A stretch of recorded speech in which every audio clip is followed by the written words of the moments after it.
Урматтуу мекендештерим, айрым саясий күчтөрдүн аракеттерине улам өлкөбүз азыркы саясий туңгуюкка кептелгенине мына 3 күн болду. Бардык кыргызстандыктардын жүрөгү ооруп турат.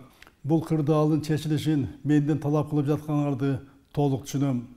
Президент катары ушул абалдан тезирээк чыгууга багытталган күч аракетимди болушунча жумшоодомун. Ушул максатта ар кыл саясий тараптар менен жеке сүйлөшүүлөрдү өткөрүп жатам.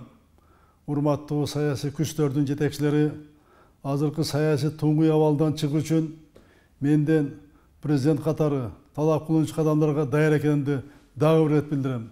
Бирок кырдаалды жөнгө салуу милдетин алам деген тараптардан сүйлөшүү үчүн бирдиктүү аянтча сунуштар керек. Азыр болуп жаткан кызмат алмашууларды легитимдештирүү зарыл. Ал үчүн тийиштүү жарлыктарга кол коюшум керек. Саясий туңгуюктан өлкөнү алып чыгуу үчүн ушул расмий документтер зарыл. Урматтуу мекендештерим, сиздердин сабырдуулугуңуздарга таазим этем. Ошону менен катар саясий күчтөрдөн конкреттүү кадамдарды күтөм.